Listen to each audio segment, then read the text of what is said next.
और इसलिए road sector में, इंफ्रास्ट्रक्चर में, सभी जगह पर इकोनॉमिक वायबिलिटी है और इसलिए इंफ्रास्ट्रक्चर में अब इन्वेस्टमेंट करने में कोई अड़चन नहीं है।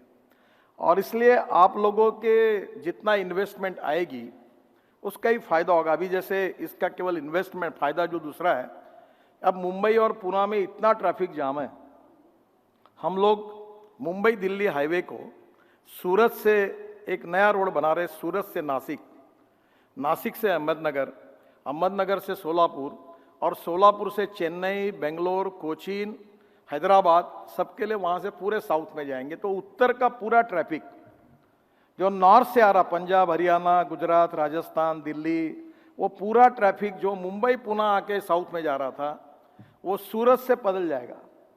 तो यहाँ का ट्रैफिक जाम कम हो जाएगा। हम ऐसे 26 ग्रीन एक्सप्रेस हाईवे बना रहे हैं, करीब 2 लाख करोड़ की टनल्स बना रहे हैं और हमें कोई पैसे की कोई कमी नहीं है। मैं अभी हमारे सेक्रेटरी साहब को कह रहा था, ये टारगेट शब्द NHAI की डिक्शनरी से निकाल दूंगा। आप में जितनी ताकत होगी उतना काम आप करोगे, आपको पैसे की कमी कभी नहीं पड़ेगी, क्योंकि हम गोल्ड माइन पर बैठे हैं। इतना हमारा टोल का इनकम है और आगे और बढ़ते ही जा रहा है, तो हमें कोई प्रॉब्लम नहीं है। और इसलिए TOT का जो मॉडल बना था पहला, वो 5,000 करोड़ का था, तो उसमें फॉरेन इन्वेस्टर ही आए। तो मैंने आग्रह से कहा कि ये मॉडल छोटा करो। अब 500 करोड़ के ऊपर के 500,000 करोड़ के मॉडल हुए तो इंडियन इन्वेस्टर आए। मैं बैंकर्स है हमारे खारा साहब को इन्वेस्ट करूंगा कि एस्क्रो अकाउंट ले लो इनविट में और उसका आपके बैंक में अकाउंट खोल के डेली पैसे जमा कर लो। इससे ज़्यादा सॉलिड बिजनेस कौन सा हो सकता है?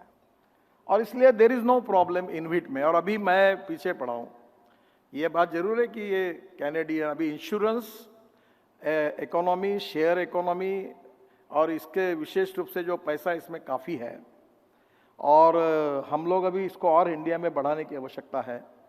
तो अभी मैं हमारे अधिकारियों के पीछे लगा हूँ और वो भी कोशिश करें कि हम सेबी की परमिशन भी लेंगे कि जो छोटे छोटे लोग हैं, मैंने हम बैंक का नुकसान नहीं करना चाहते, पर बैंक इंटरेस्ट जितना दे रहे हैं डिपॉजिट पर, उससे हम 2 से 3% ज़्यादा देंगे और हर महीने में ब्याज देंगे।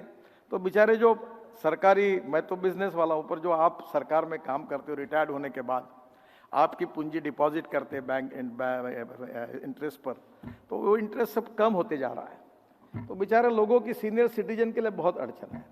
तो मैं कहता हूँ उनको बैंक से 2% 3% ज़्यादा मिला और मंथली इंटरेस्ट मिल गया, तो ये पूरे छोटे छोटे लोग हमारे एक एक इनविट मॉडल में एक एक प्रोजेक्ट में इन्वेस्ट करेंगे, तो उनके पैसे से इंफ्रास्ट्रक्चर भी बनेगा और उनको अच्छे रिटर्न्स भी मिलेंगे।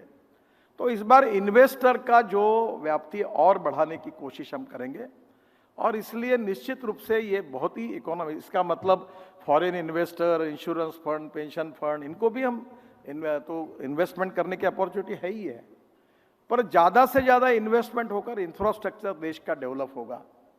एक और अच्छी बात हुई है कि लॉजिस्टिक कॉस्ट को कम करने से इकोनॉमिक ग्रोथ होगी। अभी जैसे चाइना में ये 8 से 10% है, America and western country Europe में ये 12-13% है और इंडिया में ये 14 से 16% है। और इसका सबसे बड़ा कारण है कि काफ़ी हमारे अच्छे रोड नहीं है, रेलवे में दिक्कतें हैं। तो अब इस समय जो नया इंफ्रास्ट्रक्चर डेवलप होगा, इससे हम लोग ट्रांसपोर्ट मंत्रियों ने कहना था फ्यूल में भी काम कर रहे हैं,